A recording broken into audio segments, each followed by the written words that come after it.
अगर आपको third year में डिफरेंशियल इक्वेशन समझ में नहीं आ रहा है तो ये वीडियो आपके लिए है, कंप्लीट देखें। Hello everyone, welcome to my channel. I hope आप अच्छे होंगे।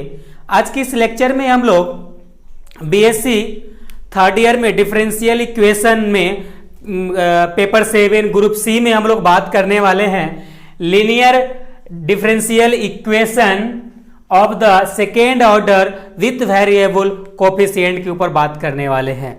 तो अगर आपको अभी तक डिफरेंशियल इक्वेशन समझ में नहीं आया है थर्ड ईयर का, तो ये वीडियो आप कंप्लीट देखिएगा, क्योंकि हम आपको इतनी अच्छी से बतने ट्रिकली तरीके से आपको बताने वाले हैं ताकि आपको ये डिफरेंशियल इक्वेशन समझ में आएगा थर्ड ईयर का। तो चलिए, लेक्चर चालू करने से पहले आप लोग छोटा सा रिक्वेस्ट है कि अभी तक हमारे चैनल को सब्सक्राइब नहीं किया तो सब्सक्राइब कर ले और बेल आइकन को दबा दे और अपने दोस्तों के साथ शेयर करें। चलिए, तो आज हम लोग सबसे पहले हम लोग linear differential equation of the second order with variable coefficient पढ़ने से पहले आपको हम 12 क्लास में लेके चलते हैं।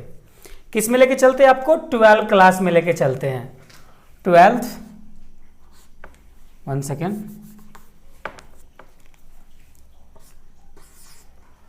12th क्लास में आपको लेके चलते हैं।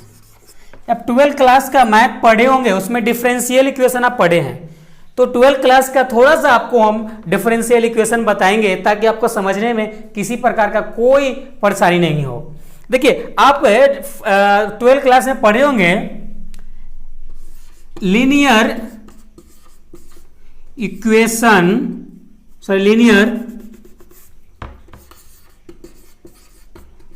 Differential equation of first order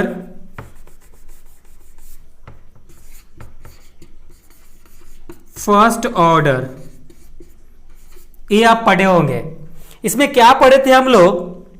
linear differential equation में हम लोग का एक जनरल फॉर्म होता था इक्वेशन का। क्या होता था? dy by dx plus p by equal to q, इस प्रकार से हम लोग का फॉर्म होता था। इसमें हम लोग हेयर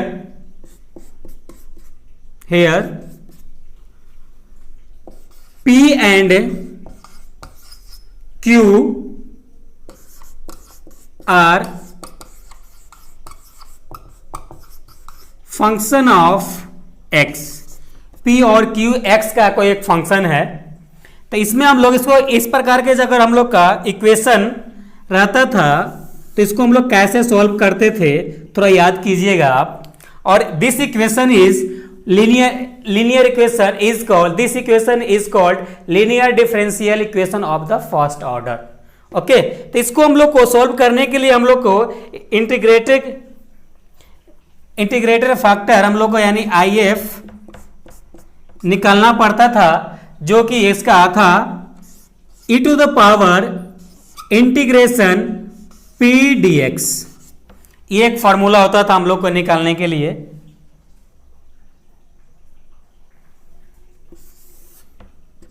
इंटीग्रेटेड फैक्टर को निकालने के लिए। उसके बाद हम लोग को जब कंप्लीट सॉल्यूशन हम लोग निकालते थे, कंप्लीट सॉल्यूशन कैसे निकालते थे? y into IF equal to integration Q into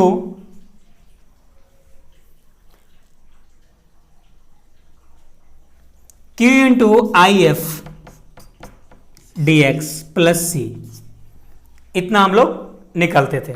इस प्रकार से हम लोग इसको फाइंड आउट करते थे, निकालते थे कंप्लीट सॉल्यूशन दिस फॉर्मूले से। ओके, तो ये हम लोग का इस पे एक एग्जांपल लेके इसको हम और अच्छे से समझते हैं। उसके बाद हम लोग मेन पॉइंट पे चलेंगे जो हम लोग का थर्ड ईयर में पढ़ना है। चलिए, इसको आप नोट डाउन कीजिए। हम एक एग्जांपल देखते हैं हम लोग। Example number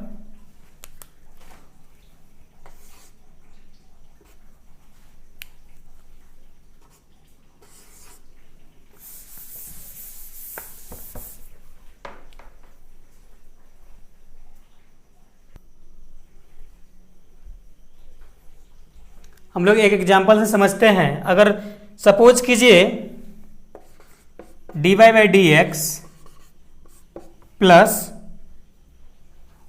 1/(x into by equal to X square है। ओके, तो हम लोग का सपोज कीजिए सबसे पहले कि हम लोग का ये कि जनरल फॉर्म इसका क्या होता है इक्वेशन का, तो हम लोग का जनरल फॉर्म था dy by D x plus we know that, हम जानते हैं कि वी नो दैट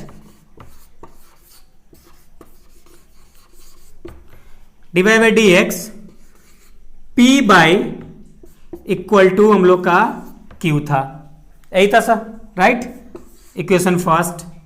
अब हम लोग दोनों को कंपेयर कराएंगे, कंपेयरिंग इक्वेशन फर्स्ट मान लीजिए, इसको सेकेंड मान लीजिए।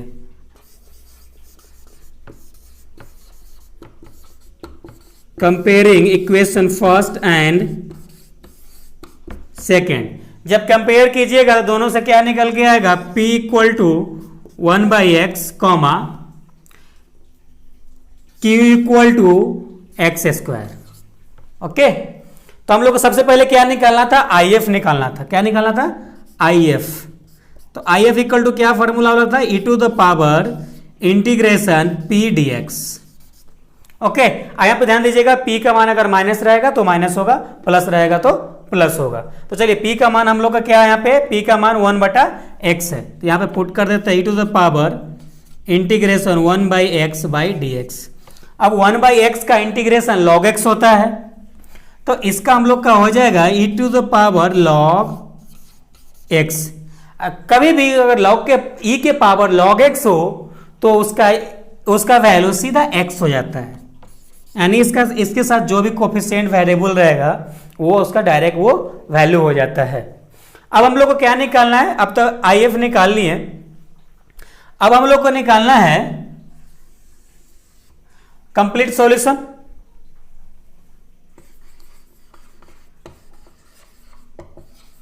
Complete solution,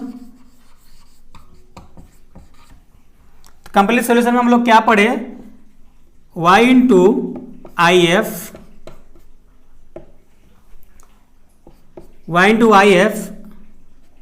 equal to integration, देखिए IF Q into d x plus c, यही होता है, राइट, यही हम लोग पढ़े। अब इसमें हम लोग पुट कर देंगे, Q का मान क्या आया, देखिए एक्स स्क्वायर पुट कर देंगे, इसका IF का मान क्या आया, x आया, सॉरी इसको इधर लिखिए और इसका भी वैल्यू डालना होगा ना, y इंटू IF का मान क्या आया, x आया, Q का मान एक्स स्क्वायर है और IF का मान क्या है, x है, इंटू डी एक्स प्लस सी। जब इसको आप मल्टीपुल किया था x के power q dx plus C, अब x के पावर q का इंटीग्रेशन क्या हो जाएगा, x के पावर 4/4, यानी y into x equal to x के पावर 4/4 प्लस सी। अब यहाँ पे आपको y की वैल्यू निकालना है, तो y की वैल्यू निकालिएगा तो इसको इधर डिवाइड में डाल दीजिए, यानी x के पावर 4 इंटू 4x प्लस सी, यानी ये x से x कटेगा तो 3 बचेगा, यानी y इक्वल टू हम लोग को आएगा x के पावर 3y4 प्लस सी, ये आंसर आएगा। ओके, तो ये हम लोग 12 क्लास में पढ़े थे, एक तो हम लोग थोड़ा सा इसको रिमाइंड किए कि हम लोग का याद होना चाहिए, ये डिफरेंशियल इक्वेशन सॉल्व करने के लिए सेकेंड ऑर्डर का फर्स्ट ऑर्डर आपको आना चाहिए, इसके लिए हम लोग इसको देखें, इसको अब नोट डाउन कीजिए। अब हम लोग मुद्दे की बात करते हैं, जो हम लोग बात करते हैं सेकेंड ऑर्डर डिफरेंशियल इक्वेशन का। तो देखिए सबसे पहले जो हम लोग का फॉर्मेट जनरल फॉर्म होता है इक्वेशन का, जो हम लोग का जनरल फॉर्म होता है इक्वेशन का सेकेंड ऑर्डर का, इस प्रकार से होता है डी स्क्वायर इंटू वाई बटा d x square plus p d y d x plus q y equal to r, जहां here p comma q and r function of x. P और Q और R x का function है। इसको हम लोगों को सॉल्व करने के लिए 4 मेथड होता है। सेकेंड ऑर्डर डिफरेंशियल इक्वेशन को सॉल्व करने के लिए 4 मेथड होता है। जो सबसे पहला मेथड है, और this is called this equation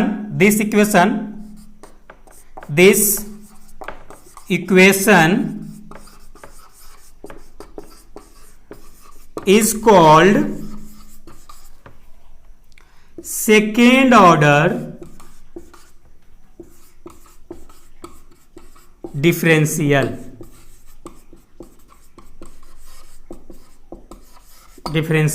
okay, यानी डिफरेंशियल इक्वेशन इधर हम लिख दें, इसके लिए उधर इक्वेशन नहीं लिखे। और हम लोग का सबसे पहला जो मेथड होता है इसको सॉल्व करने के लिए, जो सबसे पहला मेथड होता है रिमूवल ऑफ फर्स्ट डेरिवेटिव। इसी को हम लोग दूसरा नाम से जानते हैं नॉर्मल फॉर्म। क्या जानते हैं? नॉर्मल फॉर्म के नाम से जानते हैं।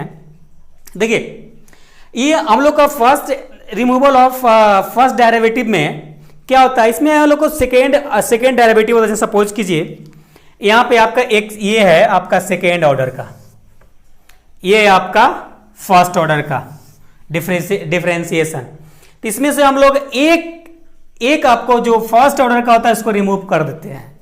यानी दिस रिमूवल मेथड में ये dy बाई dx जो डिफरेंशिएशन जो भी होगा इसको हम लोग कर देंगे रिमूव। क्या कर देंगे? रिमूव कर देंगे इसको हम लोग। ओके, इसको हम लोग रिमूव कर देंगे। उसके बाद जो फॉर्म इक्वेशन बनता है वो नॉर्मल फॉर्म कहलाता है। इसके लिए हम लोग इसको नॉर्मल फॉर्म के ही नाम से ही मेथड को जानते हैं और removal of first derivative method के नाम से भी जानते हैं। और दूसरा जो हम लोग का मेथड है, दूसरा मेथड है by changing the independent variable. कोई एक वेरिएबल होगा जो खुद पे डिपेंड होगा, चेंज होने के बाद जब उसको चेंज कीजिएगा तो इंडिपेंडेंट हो जाएगा, इंडिपेंडेंट रहेगा। ओके, और जो हम लोग का तीसरा मेथड है वेरिएशन ऑफ पैरामीटर के फॉर्म में इसमें वेरिएशन होता रहेगा। और जो लास्ट हम लोग का है सबसे इंटरेस्टिंग, देखिए क्वेश्चन ज्यादातर दो ही में से आता है, इसमें से आता है और इसमें से आता है, इसमें से आता है। तो इसमें से चौथा नंबर जो है when one part of the CF is unknown. Complementary factor आपका एक इक्वेशन होगा सेकेंड ऑर्डर का, जो कि एक पार्ट आपका सॉल्यूशन दिया रहेगा, एक सॉल्यूशन का एक पार्ट दिया रहेगा, एक पार्ट आपको निकालना पड़ेगा। क्या? आपको एक पार्ट इसमें दिया रहेगा और एक पार्ट आपको निकालना पड़ेगा। बट ये तीनों मेथड में आपको दोनों पार्ट निकालना पड़ेगा। लेकिन एक ऐसा ही एक मेथड है जिसमें एक पार्ट दिया रहता है और एक पार्ट आपको निकालना पड़ता है। तो ये हम लोग का टाइम ओवर हो गया। फिर हम लोग नेक्स्ट लेक्चर में हम लोग सबसे पहला मेथड करेंगे removal of first derivative of the function, removal of first derivative यानी नॉर्मल फॉर्म देखेंगे हम लोग नेक्स्ट लेक्चर में। जब तक आप एंजॉय किए होंगे, आपको जो लेक्चर आपको पढ़ाया है, जो आपको बताया गया हमारे थ्रू, आपको आई होप आज समझ में आया होगा। अगर किसी प्रकार का कोई डाउट है तो आप कमेंट कीजिएगा और लाइक करना तो नहीं भूलिएगा, क्योंकि आपका एक लाइक से हमें मोटिवेट मिलता है। और आप ज़रूर बताइएगा हमारा ये थर्ड ईयर का डिफरेंशियल इक्वेशन का फर्स्ट लेक्चर आपको कैसा लगा, जरूर कमेंट करके बताइएगा। और लाइक करना ना भूलें। अगर अभी तक सब्सक्राइब नहीं किया तो सब्सक्राइब कर ले और बेल आइकन को दबा दें। चलिए फिर मिलते हैं नेक्स्ट वीडियो में, तब तक अपना ख्याल रखिए। Thank you, love you all.